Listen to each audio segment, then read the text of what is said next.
Welcome to Chapter 1, an overview of financial management.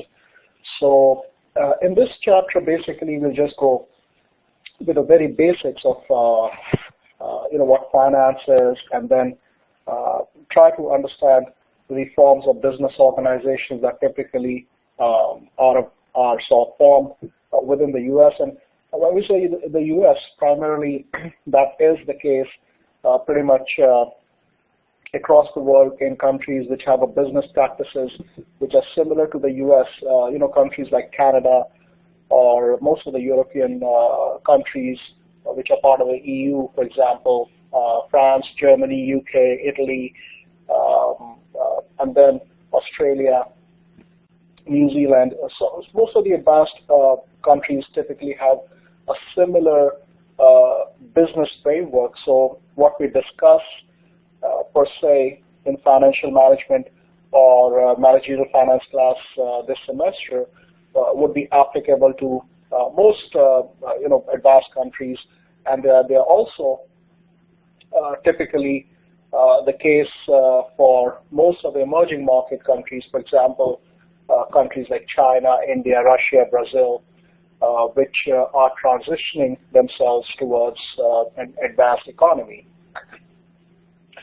So we'll also talk about the aspect of how the value is created for investors by these business organizations.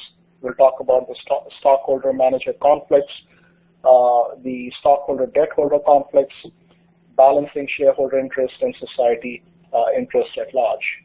Given that ethical practices at businesses is becoming such an important topic, it's only important that we also talk about the ethical and social responsibility of organizations. So how do we see finance within an organization? I mean, before we get to discussing the hierarchy of where finance fits into the organization, let's quickly just define what finance is. And as per the Webster's Dictionary, it's a system that includes the circulation of money, the granting of credit, the making of investments, and the provision of banking facilities. So it's an overarching system where we are typically concerned with money, the flow of money, and how the money is managed. And that's very important, for a small organization, and that's also important for an economy. So coming to the aspect of how finance fits within an organization, we can see that there are the board of directors.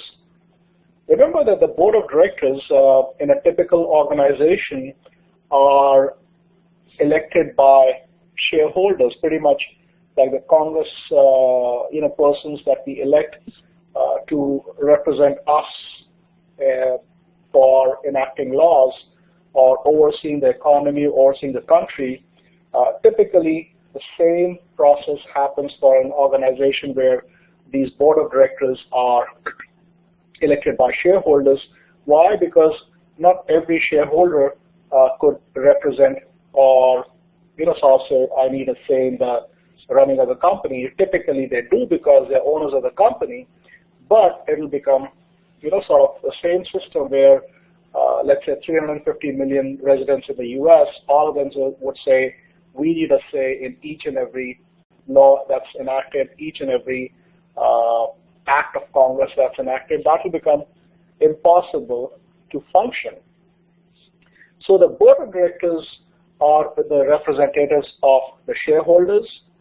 In turn, the board of directors would elect the chief executive officer or the CEO, who is given the responsibility of running the organization on a day-to-day basis. So you can see that the CEO has the authority to run the organization under the supervision of the board of directors. The CEO then has the authority or the flexibility or power or whatever you want to say in a typical organization to hire his or her own team. You have a chief operating officer, which is mainly responsible for the operation side of business. And then you have the chief financial officer, who typically is responsible for accounting, treasury, credit, legal, capital budgeting, and investor relations. So this is where you typically find the finance and managerial finance or financial management typically be associated in a typical organization. So before we get into the details of various aspects of financial management, let's discuss the forms of business organizations or typical organizations that we might find in our business environment today. And you find that there are typically three types of business organizations, one being proprietorship, then partnership, and then corporation, and we'll be discussing in detail each of those shortly.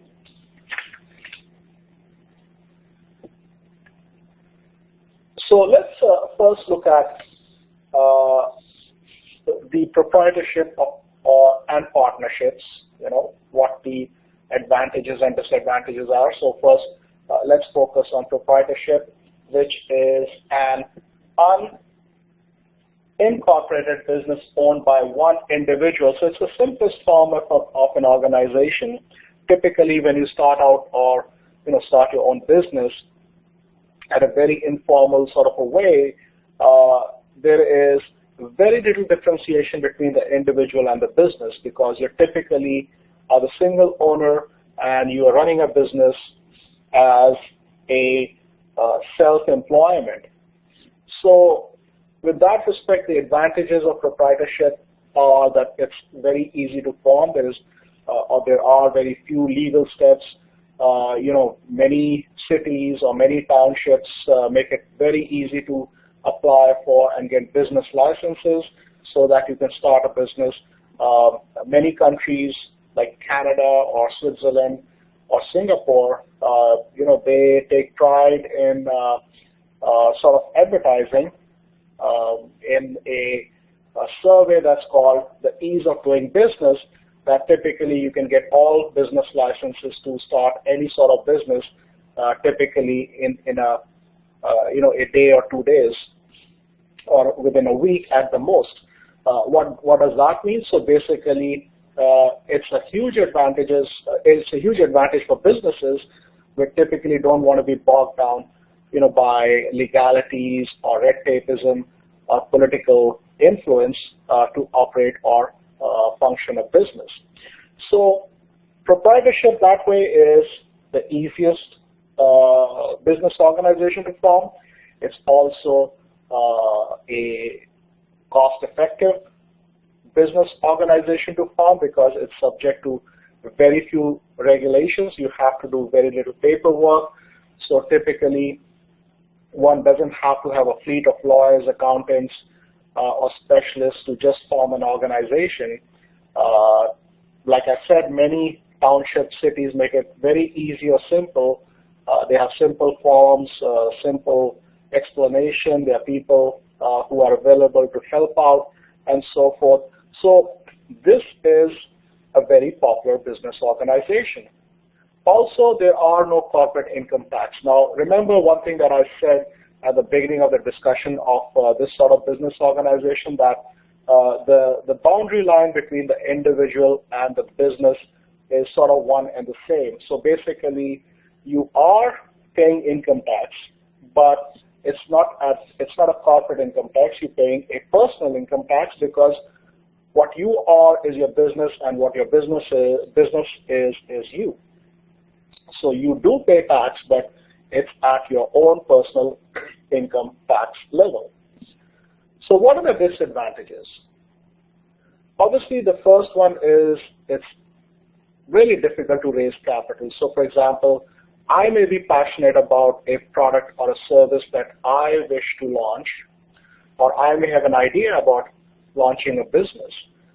Now, how many supporters or let's say financial supporters would I get to launch this business? I mean, it's difficult to go to a bank with relatively very low credit profile or having done no business at all with absolutely very little experience that a bank would be willing to give you a loan. So does financial markets. They won't be inclined to give you money. Your only savior, if I may put it that way, would be yourself, your savings, or maybe typically your family, friends, or maybe some sort of other sources coming from investors who believe in your cause. So that kind of thing is very hard to get somebody on board financially. There is the aspect of unlimited liability. Now what that means is in case your business were to go bankrupt or your business owes money to suppliers and so forth, you are liable for that payment. So you have unlimited liability. Your own assets could be attached to pay money, for suppliers and so forth. There is a limited life, let's face it, again, you may be passionate about, let's say, a coffee shop or a bakery that you opened and you devoted your time, money, effort, and years of work life in running this bakery or a coffee shop. Now, for some reason, maybe anyone other that you know wouldn't be willing to take over because they may not be as passionate as you are. I mean, only today I was reading an article in the newspaper that a local family-run jewelry store, which was operating for 75 years, is now shutting down because there isn't anybody in the family who's inclined on taking over the business. So these kind of things happen where until the business or the proprietorship moves on to the next level that we'll discuss, it's very hard to say that the business is going to have an unlimited life cycle. So often these businesses are set through LLC or LLP. Now LLC is limited liability corporation. Now what that does is it does provide some protection or some safety net against the aspect of unlimited liability.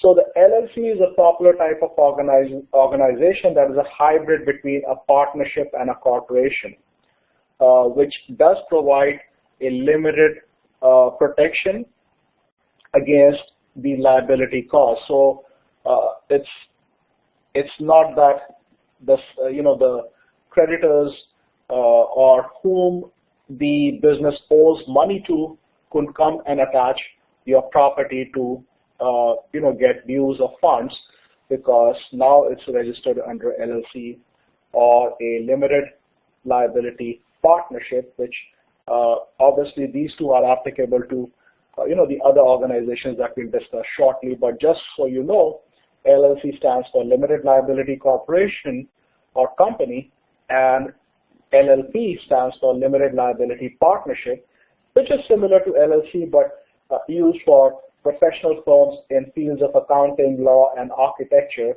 So you find a group of lawyers getting together and setting up a LLP, or a group of accountants getting together and forming an LLP. Now, next step up are the corporations. Now, before we jump into corporation, I think what's missed is the aspect of partnership.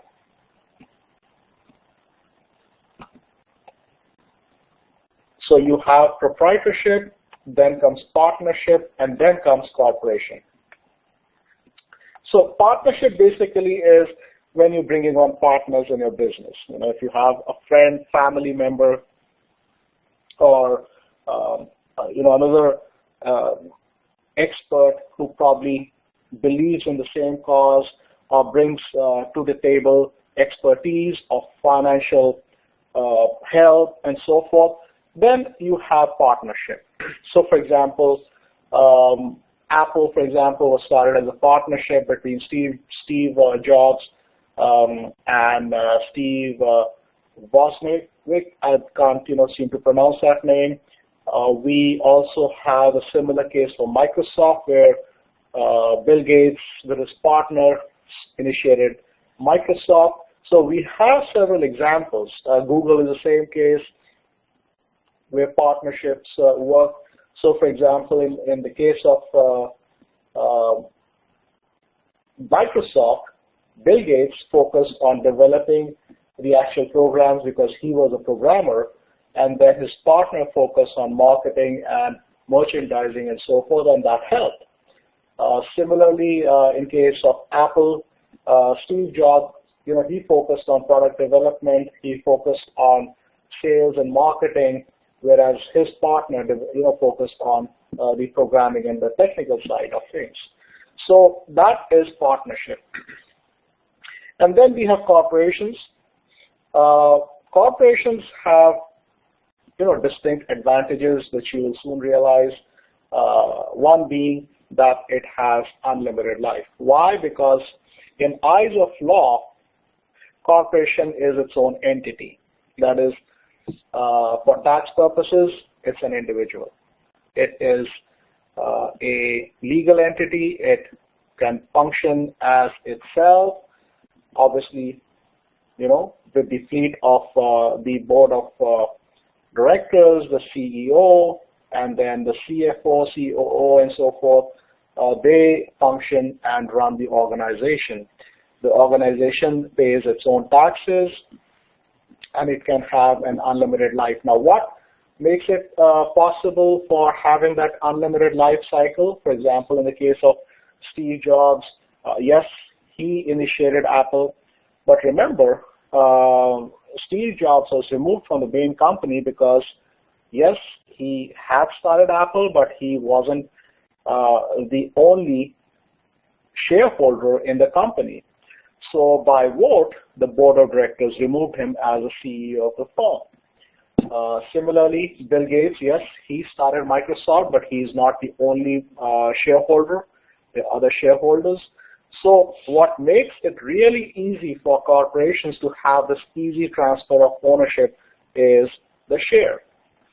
Now, share, as English word suggests, is your share or your worth in the company. Now, all shares, for example, if a company has 1 million shares, they all will be priced the same. They all will have the same characteristics, except for there are certain classifications of shares, A and B and so forth. But we won't get into details on the classifications for now. We'll just keep it simple to understand that what makes it easy for the transfer of ownership are these shares that can be purchased or sold in an organized exchange, normally called the stock market. Nowadays, it's become all electronic, and that makes it possible for this easy transfer of ownership. Now, comparing that to proprietorship or partnership, if I want to sell my business, for example, my coffee shop, it's not that easy to sell because I'd have to first find a buyer, and even if I find a buyer, it's like buying or selling a home. It will take time for loan process to go through, legal paperwork to be done, and so forth. It typically will take anywhere from couple of months to couple of years. Sometimes it doesn't sell. But in case of a share of a company, if you want to disinvest yourself from the partnership of a company, because even if you hold one share of a company, technically you are a partner of the company. So if you want to disinvest yourself, all you do is take your share or instruct your broker, or in these days on your cell phone or on the computer, just log on to your brokerage account and just sell your shares. That's all electronic. Another advantage being limited liability. The maximum that you can lose from investing in this business is the amount that you've spent purchasing that share. I mean, nobody can come and attach your own personal property or personal assets, the maximum you lose is your share value. Relatively, it's easy to raise capital. I mean, when you have a firm which has been operating typically with a high net worth, it's got product pipeline, it's got R&D, it's got various franchise operations, it typically becomes easier for funding to be raised because the company has brand name or name in the market. For example, Microsoft Corporation, Apple typically will not find that difficult to raise funds from the market, but I, Akash Dania, if I were to open a business, will relatively have a difficulty raising funds because nobody would know me. I would have to prove myself. I would have to prove the worthiness of my business. It would not be as easy as Apple or Microsoft raising funds in the market. Now, what are the disadvantages of corporation? The primary disadvantage is double taxation. Now, why do I say that? Because the first taxation that's paid out is at the time when the company, that is a corporation, pays tax at its income, the assessed tax on its income. So this is one company paying tax.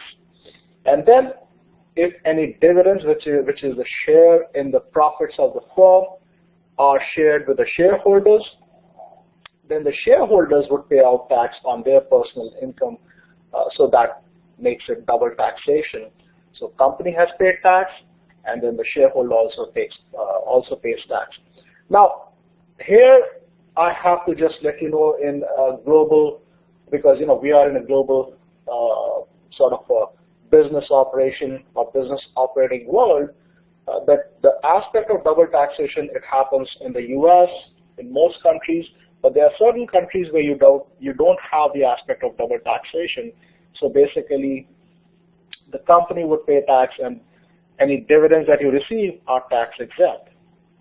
So for example, a country like India has only the corporation paying taxes, and any dividends that are paid out, they are not assessed for personal income tax.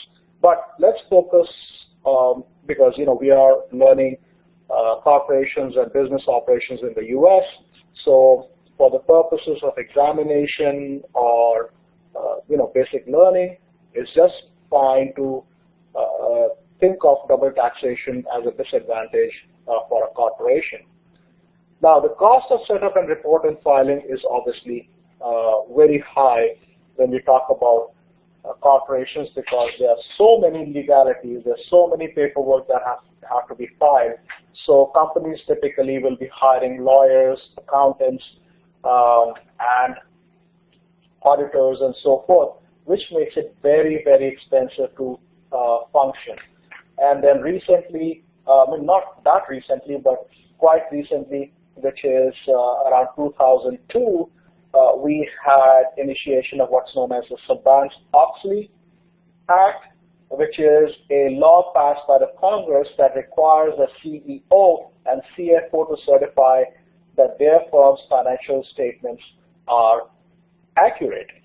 So you can see that then any CEO or CFO would not want to take a chance, because if, let's say, these statements were to be found inaccurate at a later point of time, there could be huge penalties and also prison time, for these CEOs and CFOs. We've had cases in the past.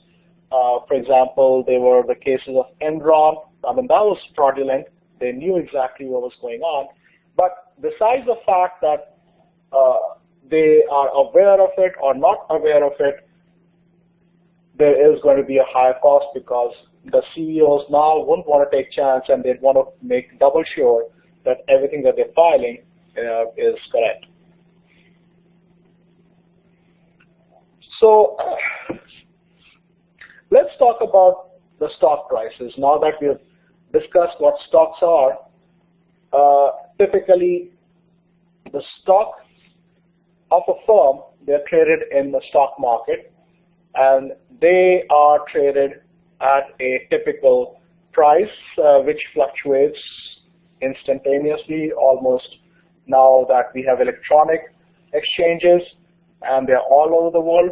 So the stock market typically never sleeps. It's just trading typically throughout the day and night. So the stock price is what's the price of the stock that sells in the market, and the intrinsic value is the inherent value. That is what the real value in terms of what it represents, which could be the book value, which could be the intrinsic value. So just to give you a very simple example, let's say I own a Honda Accord, which is a 2015 model. Now, for some reason in the market, let's say, the selling price of this Honda is $18,000 by the book value, I'm sorry, this is the selling price. So this would be you can think of this as the stock price, which is the market price.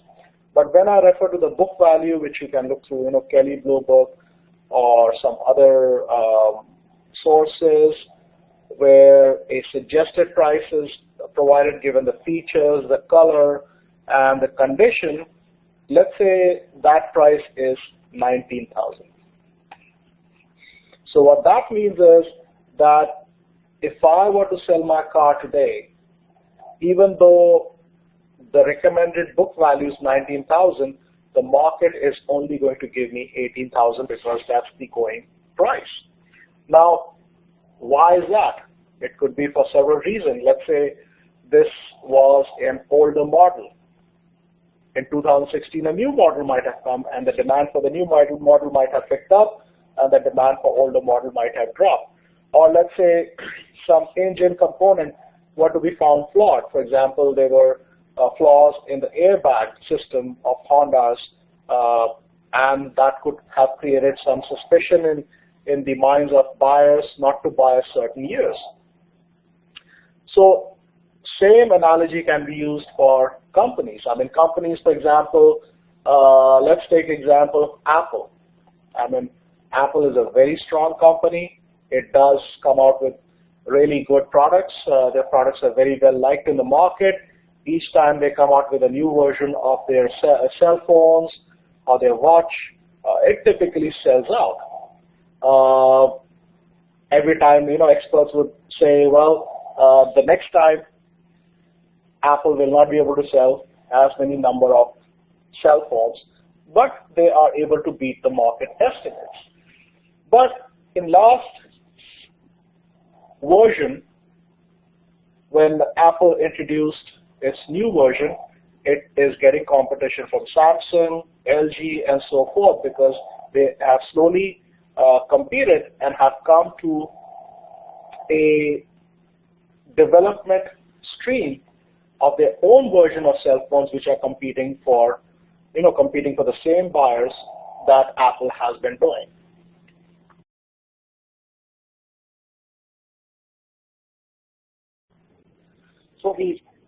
So the stock price is going to be dependent on these kind of factors. Stock analysts, they look at orders for the product that the company develops, what kind of products they're developing, how the sales have been in past, what are the order projections for new models, and so forth. So all those allows stock analysts to come up with what is known as future cash flows.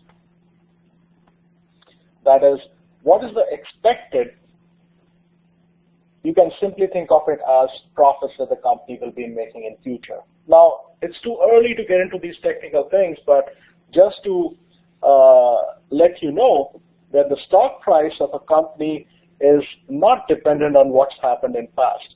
Rather, the stock price is dependent on what's expected to happen in future. So it is the discounted value of these future cash flows.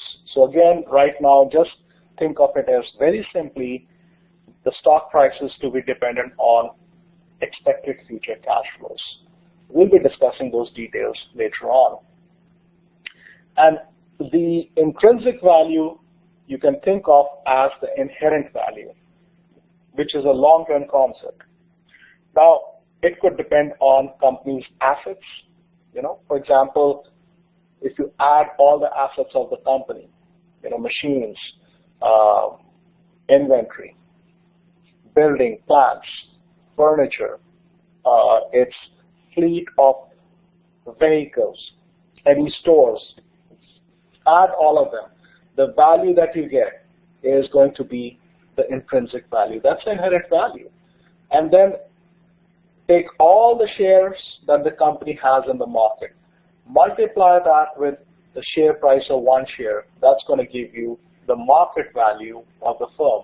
Now, typically, you find that there is going to be a difference between market value and the book value, the stock price and the intrinsic value. So when you have the stock price which is greater than the intrinsic value, that means the market is overvaluing a company, that it appreciates the company. It's willing to pay more for a company. So, for example, companies like Apple, Amazon, Google, they don't have assets comparable to the overall market value that the companies hold. But the fact that the buyers of the stock, they have faith that these companies would earn so much of future cash flows that will justify paying this high price. Because if they have future cash flows, they'll get more dividends. They get more dividends, that's more money for the shareholders. So to the extent that the investor perceptions are incorrect, a stock price in short run may deviate from its intrinsic value. That is its true value. So for example, if there's bad news about a firm, so let's say Apple is doing really well, it's got great products, it's got great R&D, yet there's a news that comes out about Apple's batteries, that Apple batteries are flawed, and now Apple would have to replace batteries on its last 6 or 5 models that are in the market. Imagine the kind of cost that Apple would have to undergo to replace all those batteries, and that would have a negative impact on the stock price. It's the same thing as what Honda had to go through, or other car manufacturers had to go through when they had to replace airbags. There were hundreds of thousands of cars on which those airbags had to be replaced. And if typically you take into account the cost of the airbag itself, plus the labor and the overheads that had to be paid out, and the damage to the good faith of the firm, that could easily run into billions of dollars. And imagine, where's that money coming from? That money is coming from those future cash flows or cash in hand of the firm, which could have been shared with the shareholders, but now it cannot because the money has to be spent on repair of airbags. So ideally, managers should avoid actions that reduce intrinsic value, even if those decisions increase the stock price in short run. So for example, we had the case of Volkswagen. Why was managers influenced to have altered emission mechanism on cars? Basically because they wanted to show that their cars could have better mileage, even though they were maintaining high safety standards in terms of emissions and so forth. Now, yes, in short run, it did help increase sales of the cars, the Volkswagen cars, but what happened in long run? In long run, it lost faith in the market, and now buyers sort of do not wish to purchase Volkswagen cars because they are a little afraid that if they were to buy this car, they don't know what's going to happen because they have lost trust once. So it's going to take years for Volkswagen to now earn their trust back again. So what are the determinants of intrinsic value and stock prices? Again, right now what I'm talking about is very basic, very fluid, just so that you have an understanding. We'll go into all these aspects in detail when we come to specific chapters. So a stock's intrinsic value comes from the fact that yes, you have the managerial actions, the economic environment, the taxes, the political climate that influences the true investor's cash flow, the true risk, and then you have the aspect of perceived cash flows and perceived risk, because perceived is something which is future looking, and that influences the stock market price. When you have a typical ideal situation, that is with what should be is stock's intrinsic value should equal stock's market price, but normally it does not. You have the case where sometimes the intrinsic value is higher than the stock price. Now, that is sometimes a good thing for buyers, because if the company inherently is good and there is a situation for some reason that the intrinsic value is now much higher than the stock price, then it's a buy signal for buyers in the market, because you are getting something for value or at a lower cost. But again, you have to be careful, because sometimes the fact that the stock price is low signals that there is risk or there's perceived risk about the company. Let me give you an example.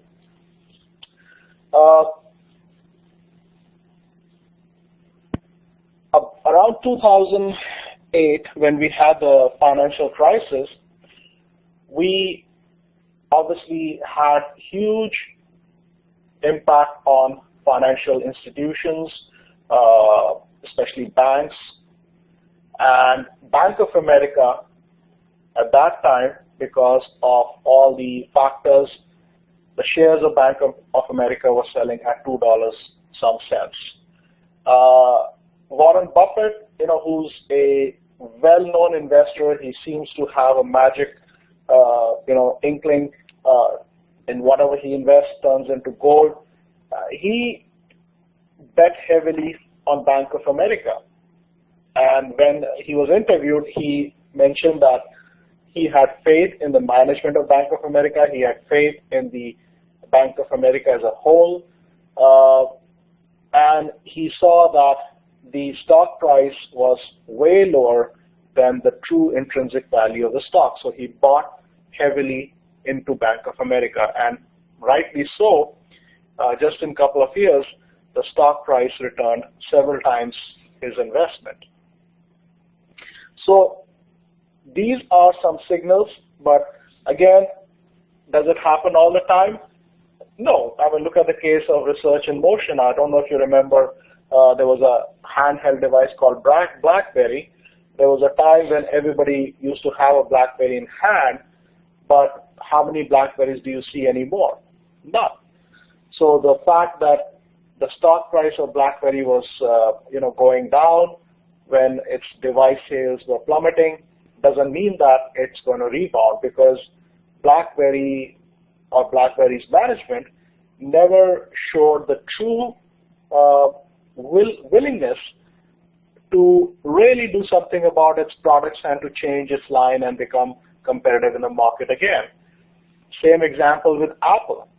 Apple at one time was at the brink of bankruptcy, but when they brought Steve Jobs back, he turned around the company because he discontinued several products which were not selling well and focused on the cell phone, introduced various new other products like tablet or the iPod, redesigned the MacBook and the Mac Pro, and it turned around the company. So the fact that he cut down on several products which were not going to sell well signaled to the market that he was serious about streamlining the cash flows of the firm, which helped with the stock market's perception about the firm. So again, we'll be talking about several examples like these. That's why I mentioned in the syllabus that you do need to devote at least 5 to 10 minutes a day reading Wall Street Journal, or any of the financial newspapers, because that's where you will get that connection between what we discuss in classroom and the real world. So let's talk about stockholder-manager conflict. Remember, stockholders are the owners, managers are hired personnel who have been hired to run the firm, and they will never have the same interest or their interests aligned, because an owner of the business will always have more interest or is more vested in the business than anybody you hire. I mean, I'm not saying that everybody you hire does not work hard or doesn't have the same vested interest, but I'm generalizing. I'm saying that an owner of a business would put in more time, effort, and hardship to see the business succeed. Examples being working on weekends, working late hours to help business grow. That's what owners typically would do.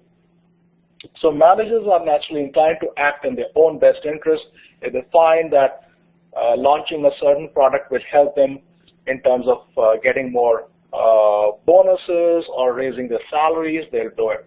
Getting into certain markets will allow them to get a hefty profit and thereby getting hefty commission. They probably will go into new markets. So this typically may not always be in the best interest of stockholders, which are the owners. But the following factors affect managerial behavior. That is, we can try to align, that is to bring their interest to owner interest by having managerial compensation packages, that is maybe link their compensation or bonus to overall financial well-being of the firm, or direct intervention by shareholders. Sometimes if company is not doing very well, shareholders would intervene and say, hey, we are firing the board of directors, the CEO and managers, and we're going to replace them by new CEO and managers and so forth. The threat of firing, like I said, that always is a way to work, but it sometimes doesn't work because, in most cases, the fear of having somebody do something necessarily does not bring out the best results. It's always the positive way or positive reinforcement that helps bring the best out of people. So sometimes having, let's say, the stock options or having managerial compensation, they seem to work really well.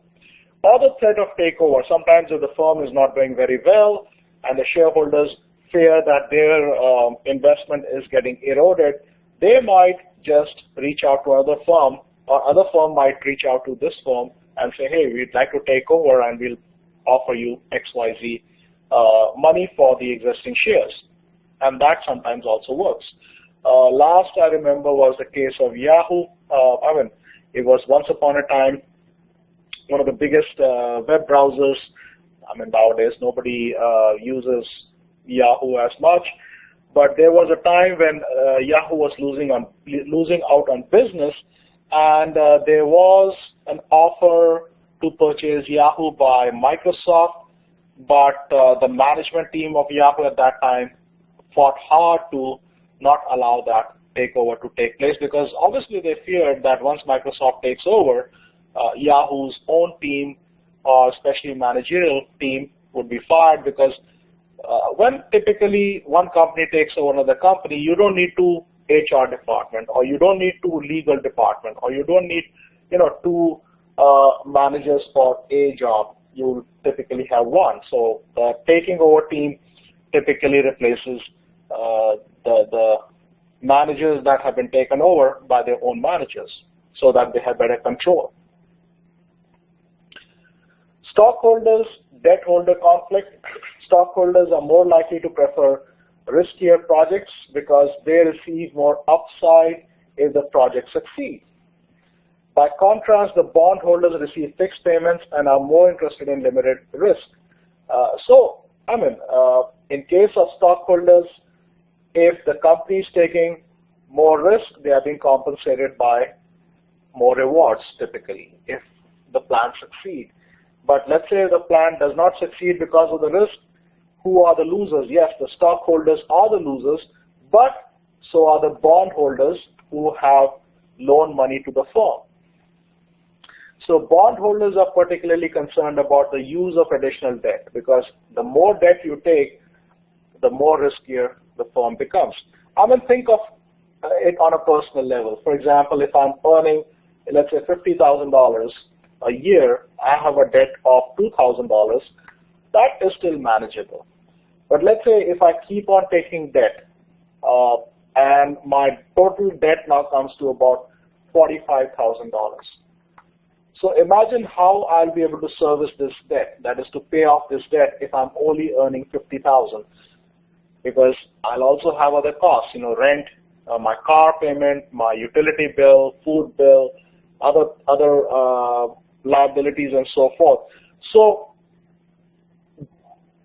debt is typically always seen as risk. I mean, sometimes debt is also good.